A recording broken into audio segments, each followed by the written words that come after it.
entre o chamado povo hebreu e depois veio a ser o povo judeu, que ainda é, nasceu um sistema que, como todos os sistemas, termina em ismo, portanto, na base do judaísmo, que é distinto dos judeus.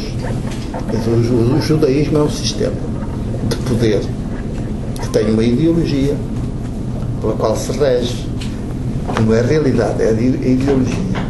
Sabem que a ideologia é uma hábil maneira, uma espécie de um manto que cobre a realidade e se faz passar ele por realidade. E a gente toma o manto por realidade. E é mentira. O manto não é a realidade. Está a escondê-la. Isso é o trabalho das ideologias. Por isso é que todos os sistemas de poder têm uma ideologia. Mas isso não era suficiente. É preciso também ter uma teologia. E a teologia já mete Deus. Teos, de grego, quer dizer Deus. Uma espécie de discurso, reflexão sobre Deus. Mas de que Deus? Se é o Deus do poder, não é o Deus dos seres humanos, nem dos povos. E então nasce o judaísmo com a casa de David. Quando o rei David funda a dinastia davídica, é o primeiro de uma série de reis. Depois, ao longo desses séculos, o judaísmo, ao afirmar-se como um sistema, a Casa Real de David também tem as suas ambições. Não se funda para gerir o seu povo sem mais. Tem ambições de conquistar e de dominar e desencadeia coisas e guerras e tal. E também depois aguenta guerras dos outros e tal.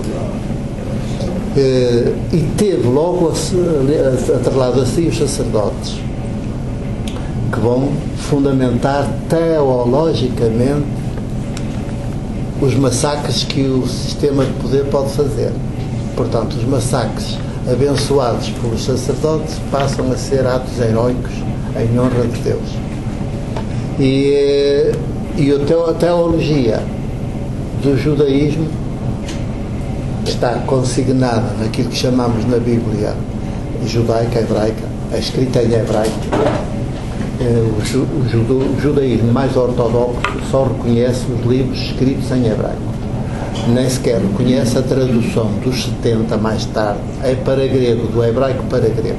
Não reconhece, acha que a tradução é sempre uma traição ao original. E então, os livros que fazem a Bíblia é um plural, é uma palavra, não para nós é no singular, mas é um plural em grego, que diz livros, não é o livro, é livros.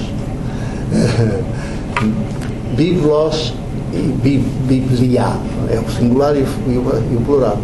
Biblia. E então, é um conjunto de livros. E esses livros é que contêm a ideologia e contêm a teologia do judaísmo, da Casa Real de David, a que depois mais tarde se juntaram os profetas e começaram nas frustrações, nos desastres todos, porque passou o povo judeu, sobretudo com o exílio da Babilónia, 70 anos, a primeira destruição do templo de Jerusalém, foi tudo arrasado, e eles foram para a Babilónia, que hoje é o Iraque, 70 anos de exílio. Aí desenvolveu-se toda uma teologia para tentar levantar os ânimos das populações abatidas, porque se confiavam tanto em Deus, a casa de Deus, o Deus dos judeus era o único Deus verdadeiro. E afinal aconteceu esta desgraça toda, lá vai o templo, os palácios todos destruídos, tudo, e todos deportados só ficaram mesmo os que não podiam trabalhar. Foi tudo deportado para a Babilónia para trabalhar, tipo de trabalho escravo.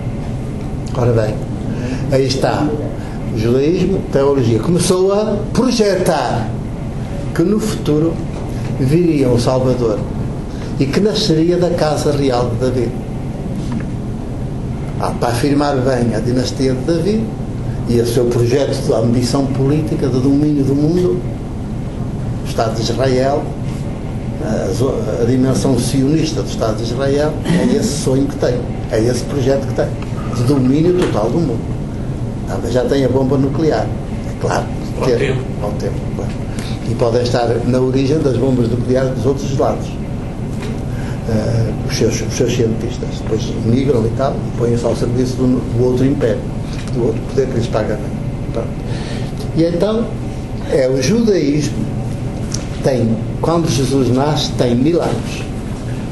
De Jesus para cá estão mais 2000. Por isso é que dá 3000. Ora bem, os profetas estavam a anunciar que viria um Messias. Messias quer dizer Cristo. Messias em hebraico é Messiá, e dá o nosso português Messias. Traduzido para a Bíblia dos 70, que foram os judeus que estavam imigrantes nos países de língua oficial grega, já não sabiam falar o hebraico, falavam o grego. E então os intelectuais sabiam as duas línguas, fizeram a tal tradução dos 70 sábios, que foi reconhecida oficialmente como uma boa tradução também para o judaísmo, para os judeus da diáspora, que viviam fora da Palestina. Ora, quando chegaram à palavra Messiá, hebraica, traduziram no grego por Christos. Tão simples quanto isso. Em grego, o Messiá hebraico diz-se Christos, que não tínhamos nós aqui na nossa língua portuguesa, e os europeus não tinham nenhuma palavra, nem para dizer Messias, nem para dizer Cristo. E, portanto, traduziram o som, escreveram segundo o som, portuguesaram as coisas, à maneira, no caso português. Portanto, Messiá, Messias. Mas se Messias é igual a Christos, que é a tradução para o grego, então é igual a Cristo. O cristianismo chama-se cristianismo porque tem na sua raiz a palavra Cristo, não Jesus. Por aí começa a diferença toda. Não Jesus. Mas chama-se cristianismo, mas podia-se chamar, e deveria-se chamar, se fôssemos mais atrás, messianismo. É dizer, o Messias, segundo o cristianismo, o Messias já veio e chama-se Cristo, que é filho de David. Aí está, Cristo, filho de David.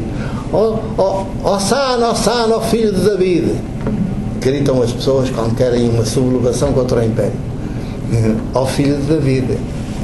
Mas estão-se a dirigir a um ser humano que é Jesus, filho da Maria, de Maria. E ele tem um prognóstico por aquilo. Escapa-se. Noutra altura quer aclamar o rei e ele escapa-se. Os 12 andam em cima dele, que ele tem que ser, tem qualidades para isso, que tem que ser o Messias, e portanto pode fazer um levantamento armado e dirigi-lo, porque Deus vem em seu auxílio. Era a crença messiânica. A casa de David tem de triunfar. Portanto, Deus vem, é o único verdadeiro que está com ele. Não, então, estão a ver. Jesus repudia uma coisa dessas. É um judeu puro e diz, não pode ser. Se há um Deus que tem um povo eleito, seja o judeu, seja outro qualquer, no caso era ele, então fazia parte desse povo. Se há um judeu que tem um povo eleito, quer dizer, os outros povos não são. E esse Deus não pode ser autêntico, não pode ser verdadeiro. Ou é de todos ou não é. Portanto, Jesus desenvolve dentro dele, não de forma, como é de dizer, académica, mas desenvolve dentro dele, de dentro para fora dele, uma experiência, não é só uma concepção, é uma experiência vivencial de Deus na sua vida, que é aquele Deus que não tem poder.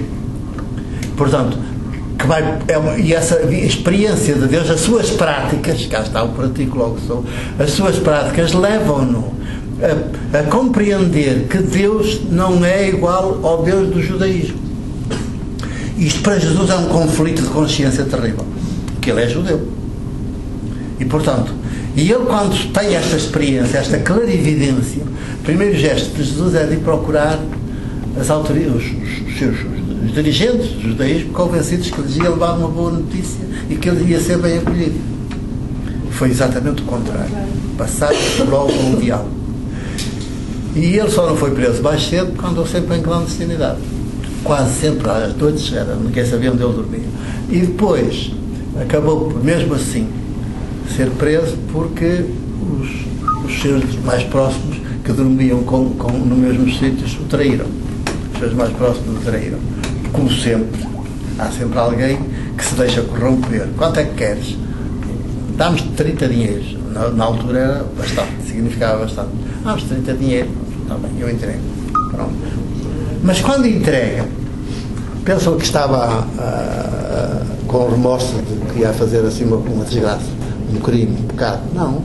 Quando entrega, na convicção, ganhava dinheiro e ainda por cima ia ter a oportunidade de ver que Deus efetivamente vinha intervir a favor dele. Vinha libertá-lo de ser preso e de ser morto. Afirmava o seu poder. A tal crença messiânica. Vejam onde leva depois os fanatismos destas coisas. Pronto, entregou doamente. Agora há de Deus vir. Deus vir salvá-lo. E quando começa a ver que não salva nada, pelo contrário, olha, fogem todos e desertam e ardeu. E é que depois nunca mais viram Jesus. Porque Jesus é morto, nunca mais ninguém o viu. Ora bem, estes primeiros 1000 anos Jesus pô-los em questão. Destituiu-a, tirou a ideologia e pôs a realidade. Então, tirou o manto e disse, não, lidamos com realidades. E o que há de mais real são os seres humanos. É o que há de mais real. E sobretudo, os seres humanos mais vítimas. É o que há de mais real. Depois, já não era pouco. Mas diz, aquela teologia não dá. É a teologia do sistema de poder, davídico. E portanto é para abençoar uma dinastia que quer dominar o mundo. Não pode ser. Com o domínio do mundo nunca há seres humanos iguais. Há uns com o poder e os outros são todos seus súbditos. Ou seus escravos, conforme a época histórica. Já houve a escravatura e tal. Agora somos todos vassalos. Já nem é deste, nem daquele, nem daquele. É do poder financeiro. Que está a ser gerido no mundo, mais já por computadores do que propriamente por seres humanos concretos, por homens ou mulheres, filhos de mulher. Já é mais os computadores